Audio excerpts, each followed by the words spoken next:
Tonight on the Struggle Isolation Edition, a former Prime Minister gets recommended for a World Health Leadership role.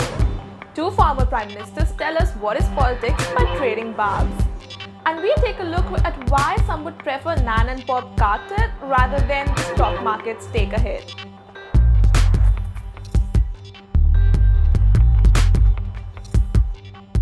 While there are promising signs that coronavirus restrictions are curbing the number of cases in Australia, social distancing measures will still be in place for some time yet. And as cases do exist in the community, the government's forthcoming tracing app is going to notify people when they come in contact with someone who has been confirmed to have COVID-19. While not compulsory to download, Scott Morrison has stated that 40% of the population would have to use the app in order for it to be effective. However, privacy groups have been quick to point out that government's record with data retention, data management, or anything related to data is not so good. Here to explain why this tracking app is double plus good is Conrad Decent, health spokesperson for the Ministry of Truth.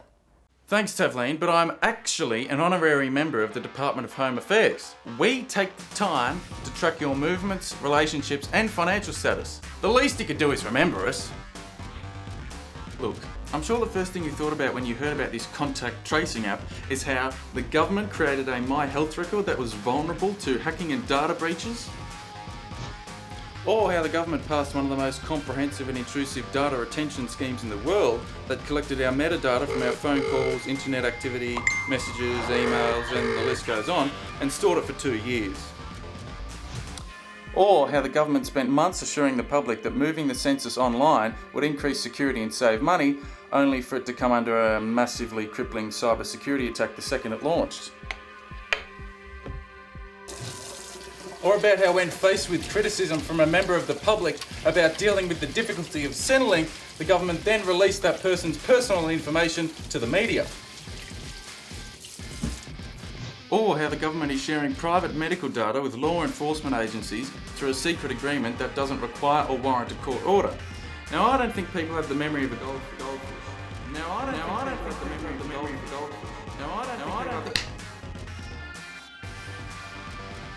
Anyway, the important thing is that we look up to ScoMo and trust in him as if he is some sort of older, larger brother. Back to you, Tavleen. Thanks, Comrade Conrad. And while we continue to heed the official advice of medical experts, there are some people who are proposing some rather questionable solutions to the impact it's having on the economy. Alan Jones has suggested that Tony Abbott replace the Director General of World Health Organization, Dr. Tedros Adhanom Ghebreyesus, who is supposedly a stooge for Chinese Communist Party. How Abbott is a suitable candidate is still unknown, especially considering he doesn't believe in climate change and is a mere puppet of former staff member Peter Cridlin, if we are to believe Malcolm Turnbull, which of course Jones doesn't. When it comes to political fakes, Malcolm Turnbull is captain for life of the team. And when it comes to Abbott's fanboy club, Alan Jones is a vice captain for life, second only to Peter Cridlin.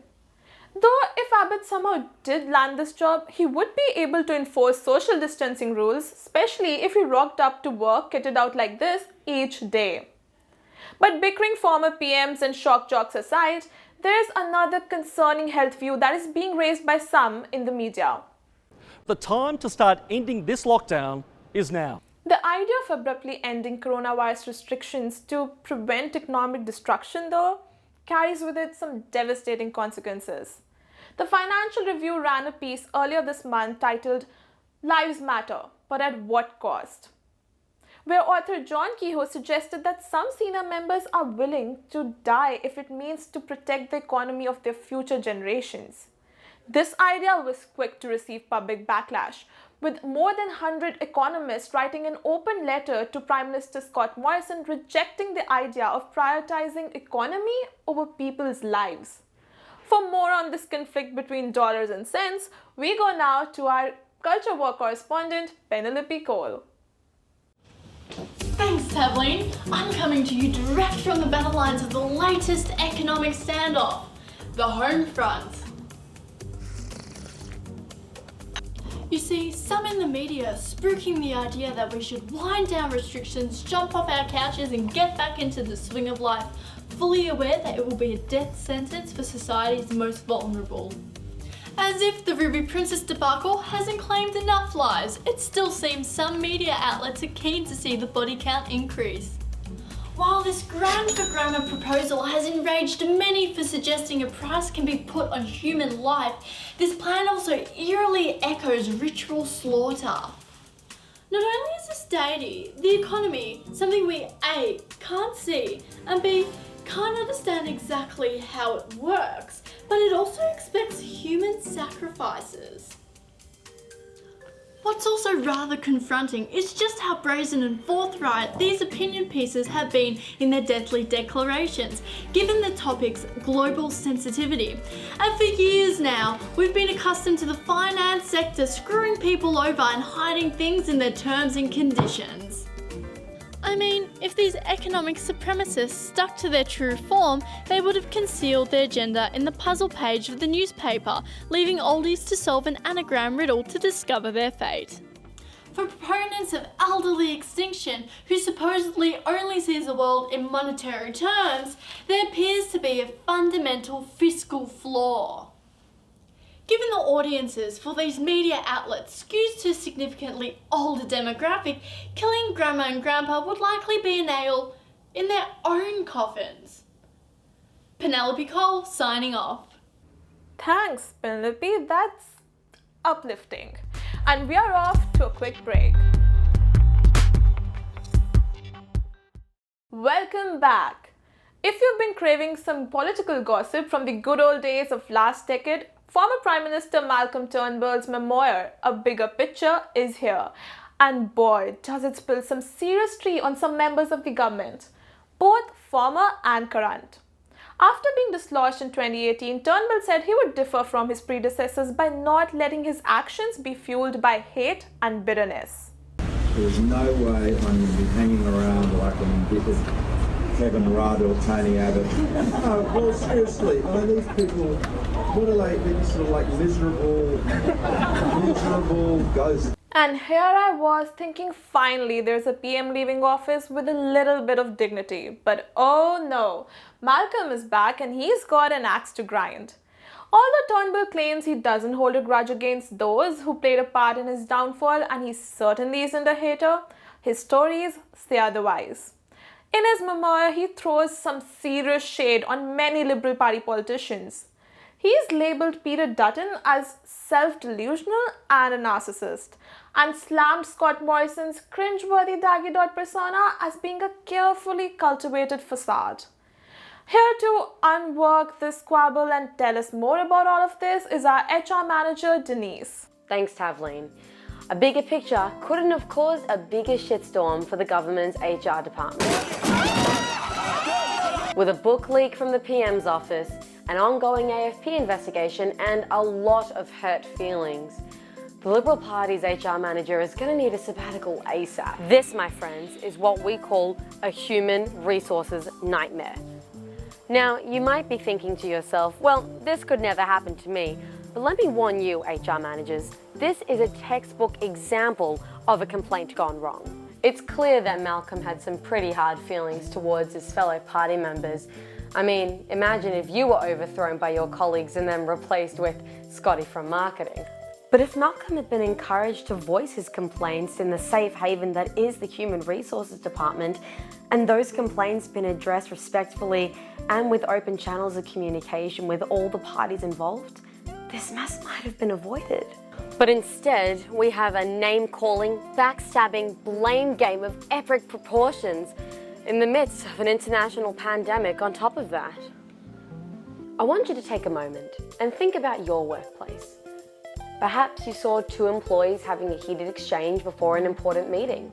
Maybe you've heard whispers of a plot to take Karen down from the top job and replace her with Sandy from accounts.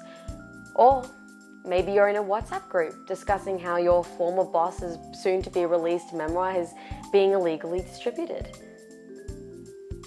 Now, ask yourself, does any of this sound problematic or have the potential to erupt into a national scandal? If the answer is yes, then it's time to whip out those flyers on conflict resolution and call an office-wide team meeting ASAP.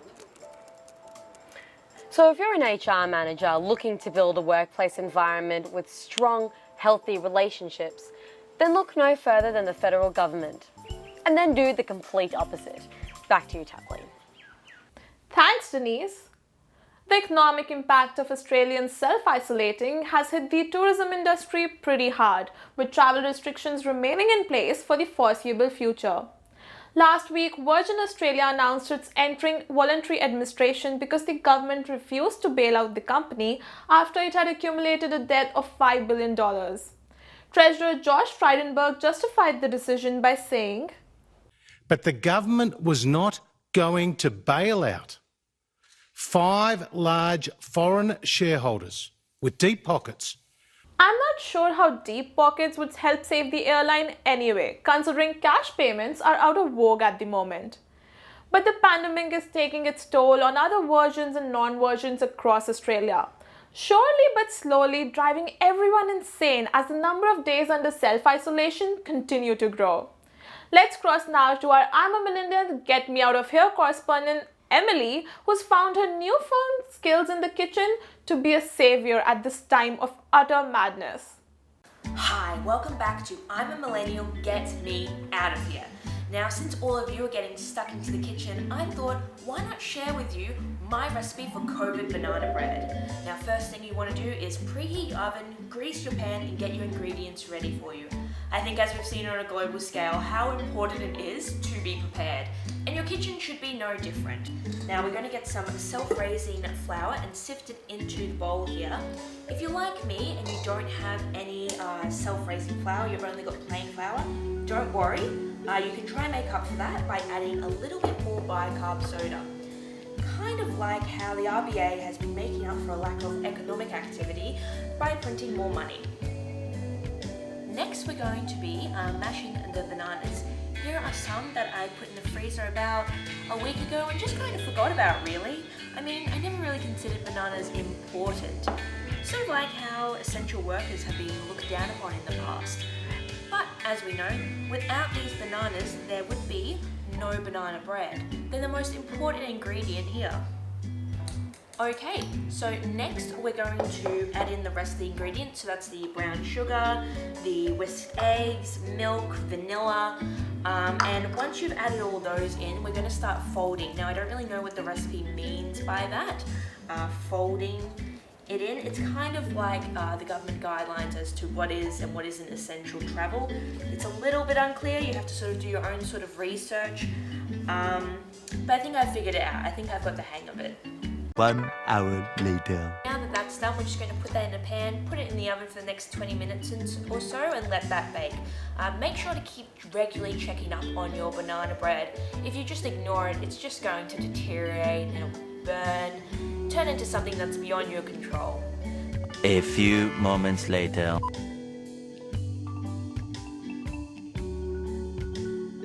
And that's it. That's my recipe for some COVID banana bread. Back to you, Tavleen. Did I wash my hands? Nice work there, Emily. We'll see you after this break. And we are back again. For the most part, Australians have done a pretty good job at taking precautions and minimizing the spread of COVID-19. And in true Aussie spirit, Australian Bureau of Statistics has conducted a survey on the impact of coronavirus on households.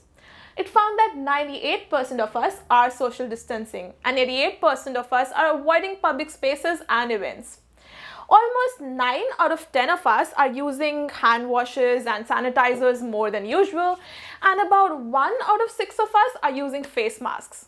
To be honest, I'm just impressed that 1 out of 6 of us has access to face masks. But there are some who are not taking these precautions as seriously as others. As a host of a child's birthday party in the suburb of Beaumaris received a $1,600 fine for breaching social distancing rules. To take a look at what ways people are taking precautions at their homes, we now cross live to our suburban socialite Chanel Huxley Williams. Thanks, Tavleen. I'm just setting up for little Charlize's birthday party. She's turning 5 tomorrow, and we've had to do things a little differently this year. That's lovely, Chanel. So you're planning to just have immediate family? How are you going to celebrate it? Yes, we're having a little tea party. She's so excited. I've organised for some balloons and face painting to arrive tomorrow. Anything to support the small businesses. And I've ordered a unicorn cake. That's her favourite animal. And of course, we're inviting a few of Charlize's school friends and family over to join us.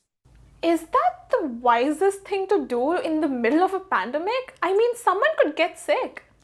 Well, we normally throw her a class party as well, but the way things are at the moment, it's just 2 of her classmates left in school. Not much of a party atmosphere.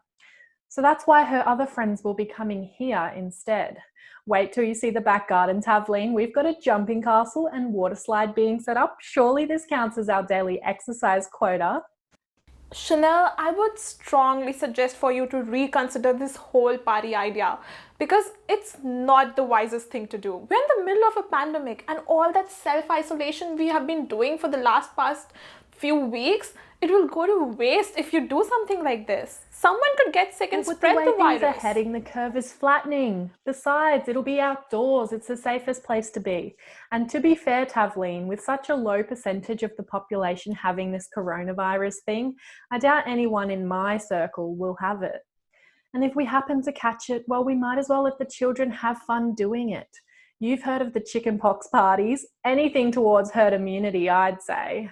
Can I remind you, these are young children and families we are talking about, and police are issuing on-the-spot fines for such breaches. Would you rather get a fine for $1,600 as well as prioritize partying over the safety of your own kids? I'd like to think I'm doing parents an essential service. I'm basically a childcare centre. Besides, $1,600 is quite the bargain when you compare how much these kids' parties usually cost me. Last year for my son Kingsley's birthday, we hired out a train carriage, we had this little conductor. Thanks, Chanel. I just really want to make it clear that here at The Struggle, we do not condone such social gatherings at this time. I know parents want to give their children the best birthday parties, but a little sacrifice right now won't go astray. Little Johnny won't even care that he had a few less people on his 9th birthday party. As frustrating as inconvenient social distancing and all these rules are, trust me, we're filming a show from home. It seems to be working. Let's build on that. Well, on that note, we have come to an end to this episode. I hope you've finally gotten around to having a routine, having a bit of exercise, and are not eating 2-minute noodles for breakfast, lunch, and dinner. Until next week, The Struggle. It's real.